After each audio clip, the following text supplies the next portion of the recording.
தமிழகத்தில் கட்சி கொடிக்கம்பம் புதிதாக அமைக்க அனுமதி கோரிய மனு.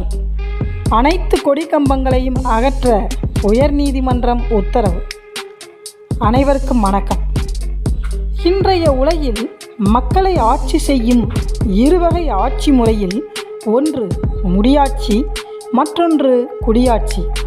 ஆம், அரச பரம்பரை வழியில் தொடர்ச்சியாக ஒரு பரம்பரையே ஆட்சி செய்து வரும் ஆட்சி முடியாட்சி என அழைக்கப்படுகிறது. இவ்வகை ஆட்சி முறையில் பொதுமக்களின் எந்தவித பங்களிப்பும் இல்லாமல் நாட்டின் பொறுப்பானது ஒரு குறிப்பிட்ட பரம்பரைக்கே ஒதுக்கப்பட்டதாகி அவர்களே சந்ததியினராய் நாட்டை ஆட்சி செய்து வருவது வழக்கம். மற்றொரு முறையான மக்களாட்சி எனப்படும் இந்த குடியாட்சியில் பொதுமக்களின் அமோக ஆதரவு பெற்ற ஒரு நபர் அந்த நாட்டை ஆளும் பொறுப்பை பெறும் தகுதியுடையவராகிறார்.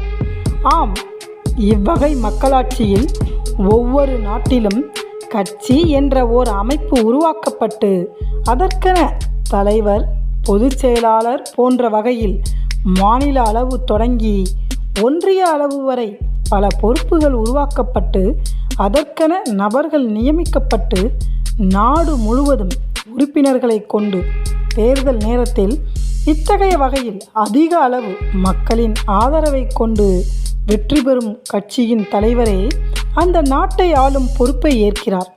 மக்களாட்சி நடைபெறும் நாடுகளில் இத்தகைய வகையில் செயல்படும் கட்சிகளுக்கென கொடி மற்றும் சின்னம் ஒதுக்கப்படுதல் என்பது முக்கிய ஒரு நிகழ்வாக உள்ளது. இக்கொடி மற்றும் சின்னங்களை பொது இடங்களில் அமைத்து அவை மக்கள் கண்களில் படும்படி செய்து அவற்றை பொதுமக்கள் மனதில் நிறுத்த கட்சிகள் போட்டி போட்டுக்கொண்டு செயல்படுவதுண்டு. இத்தகைய வகையில் பொது இடங்களில் கட்சி மதம் சார்ந்த கொடிகள் பன்னெடுங்காலமாக பட்டொளி வீசி பறந்து வருகின்றன. இத்தகைய நிலையில் பழைய கொடிக்கம்பத்தை நீக்கிவிட்டு புதிய கொடிக்கம்பம் அமைக்க அனுமதி கேட்டு உயர்நீதிமன்றத்தில் போடப்பட்ட மனு மீதான விசாரணையில் மாண்புமிகு நீதியரசர் வழங்கிய உத்தரவு கட்சியினருக்கு பெரும் அதிர்ச்சியை தரும் வண்ணம் அமைந்துவிட்டது. அது பற்றி இப்பதிவில் காண உள்ளோம்.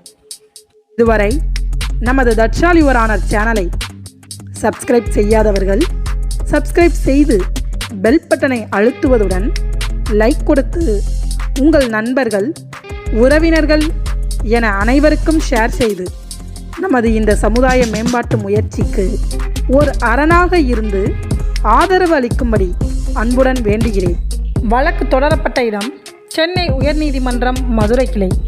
வழக்கின் சாரம்: மனுதாரர் சார்ந்துள்ள பகுதியில் உள்ள கட்சி கொடிக்கம்பம் புதிதாக நிறுவப்பட வேண்டிய நிலையில் உள்ளதால் அதற்கு அனுமதி அளித்து உத்தரவிட வேண்டும் என மனு செய்யப்பட்டிருந்தது. இவ்வழக்கினை விசாரித்தறிந்த மாண்புமிகு நீதியரசர் அவர்கள் இது சம்பந்தமான அனைத்து வழக்குகளையும் ஒரு சேர தொகுத்து அவற்றுக்கென ஒரு அதிரடி தீர்ப்பை வெளியிட்டார்.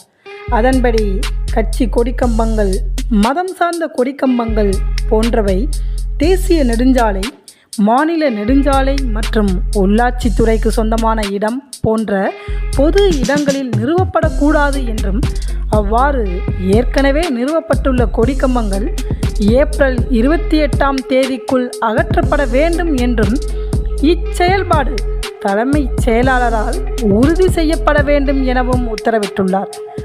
சில தனிநபர்களின் சுய லாபத்திற்காக அரசின் பொது இடங்கள் பயன்படுத்தப்படுவது தவிர்க்கப்பட வேண்டியது என்பது நியாயம்தானே? That's all your honour. மீண்டும் புதிய சமுதாய சிந்தனை கருத்துக்களுடன் சந்திப்போம். நன்றி, வணக்கம்.